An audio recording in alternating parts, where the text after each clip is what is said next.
अति प्रचंड cyclonic storm यास बना हुआ था, जिसने कल उड़ीसा और बंगाल के बीच में तट को पार किया था। वो अभी और कमज़ोर पड़ गया है और कमज़ोर पड़कर एक डिप्रेशन के फॉर्म में झारखंड के ऊपर में अवस्थित है। इसके और फर्दर कमज़ोर पड़ने की और उत्तर पश्चिम की दिशा में धीरे धीरे आगे बढ़ते हुए कल अपराह्न तक कभी बिहार और उत्तर प्रदेश के बीच में कहीं पर अवस्थित होने की संभावना है, जो हमारा पूर्वानुमान है। इसकी औसत गति इसके मूव करने की करीब 8 से 10 किलोमीटर प्रति घंटे की है।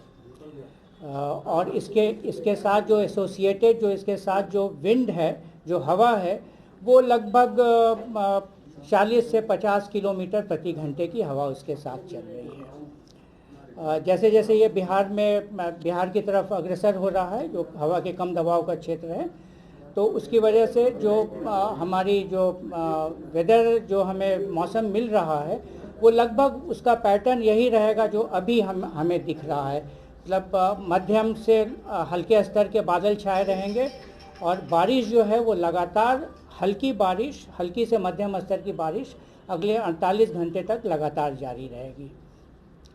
एक महत्वपूर्ण बात जो इस वेदर सिस्टम के साथ है वो ये है कि चूंकि ये साइक्लोन या डिप्रेशन से फर्दर उससे कमज़ोर पड़ गया है, इसलिए जो भी साइक्लोन के साथ जो वेदर पैटर्न एसोसिएटेड रहता है वो अभी इसके साथ देखने को नहीं मिलेगा। यानी बहुत तेज़ हवाएं नहीं चलेंगी, बहुत तेज़ बारिश नहीं होगी राज्य में, बिहार राज्य की बात अगर हम करें तो। और जो बारिश हमारे यहाँ होगी वो बहुत हल्के से मध्यम स्तर की बारिश होगी और अधिकतम जो हवा की गति है वो हमारा पूर्वानुमान है कि करीब 40 किलोमीटर प्रति घंटे से ज़्यादा की रफ्तार की हवा भी अब नहीं चलेगी यहाँ पर। इस कम दबाव के क्षेत्र का प्रभाव लगभग अगले 72 घंटों तक राज्य पर बना रहेगा और ये प्रभाव मुख्यतः हमें पूरे राज्य में मध्यम से हल्के से मध्यम स्तर की बारिश, कुछ जगहों पे भारी बारिश का भी पूर्वानुमान है, ये हो जाएगी। और इसके अलावा और किसी अन्य प्रकार के वेदर की हम उम्मीद इस सिस्टम के साथ अभी नहीं कर रहे हैं।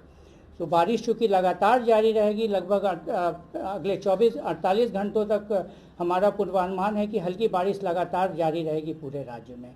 तो उसकी वजह से जो लो लाइंग एरियाज़ हैं उनमें कुछ वाटर लॉगिंग या फ्लड या बाढ़ जैसी समस्याएं हो सकती हैं। साइक्लोन सर बिहार में घुस गया है और साइक्लोन जैसा मैंने पहले बताया कि पूरी तरह से कमज़ोर पड़ गया है। अभी ये डिप्रेशन या उससे भी कम उसके जो नीचे की कैटेगरी होती है उसको हम लोग वेल मार्क लो कहते हैं, मतलब कम दबाव का क्षेत्र कहते हैं। तो ऑलरेडी वो कम दबाव का क्षेत्र बना हुआ है और यही कम दबाव का क्षेत्र धीरे धीरे उत्तर पश्चिम की दिशा में बढ़ रहा है और कल अपराह्न तक कभी वो बिहार और उत्तर मध्य प्रदेश के बीच में कहीं पर अवस्थित होगा। और इसके घबराने की जरूरत नहीं है, बिल्कुल नहीं। मैं ये बहुत स्पष्ट बता दिया जा रहा है कि जो जैसा मौसम कल उड़ीसा के कोस्ट पर या पश्चिम बंगाल के कुछ क्षेत्रों में देखने को मिला था, वैसा मौसम बिल्कुल अपने राज्य में नहीं आने वाला है। यहाँ पर सिर्फ हल्की बारिश होगी जैसे कि अभी चल रही है और अधिकतम जो हवा की गति है वो लगभग 40 से 45 किलोमीटर प्रति घंटे की होगी, उससे ज़्यादा की हवा की भी उम्मीद नहीं है। मतलब कुछ ऐसे जिले भी क्या सर जहाँ पे तेज बारिश होने के भी तेज बारिश का अभी आप लोग को स्लाइड्स में दिखा दिया जाएगा कि जो ज़िले हैं जहाँ पर हमने कल के लिए और परसों के लिए जहाँ पूर्वानुमान किया है कि बारिश कुछ तेज हो सकती है, वो आपको दिखा दिया जाएगा स्लाइड के माध्यम से। कहाँ बारिश होने की क्या है और तेज बारिश में कितने मिलीमीटर बारिश तक होने की संभावना है? लगभग भारी से भारी जहाँ भारी ये देखिए, जहाँ पर हमने भारी बारिश का पूर्वानुमान किया है वो मुख्यतः या तो हमारे पूर्वी भाग हैं राज्य के या फिर दक्षिणी भाग हैं और यहाँ पर हम उम्मीद कर रहे हैं कि करीब 65 मिलीमीटर या उससे अधिक बारिश हो सकती है इन जिलों में। बाकी के जिलों में 60 मिलीमीटर मतलब 6 सेंटीमीटर या उससे कम बारिश की हमारा पूर्वानुमान है। पटना में बारिश की बात की 200 मिलीमीटर तक बारिश नहीं, बिल्कुल नहीं। वो जो संभावना हमने व्यक्त की थी वो किसी दूसरे कंटेक्स्ट में थी और वो 2 दिनों की एक्यूमुलेटेड 2 या ज़्यादा 3 दिनों की एक्यूमुलेटेड रेनफॉल की बात थी। यहाँ बहुत स्पष्ट किया जा रहा है कि जो हमारा पूर्वानुमान है उसमें बारिश धीरे होगी, लेकिन वो लगातार लंबे समय तक जारी रहेगी, जिसकी वजह से हम उम्मीद कर रहे हैं कि राज्य के कई जगहों पे हमें 60 मिलीमीटर या उससे ज़्यादा बारिश मिलेगी।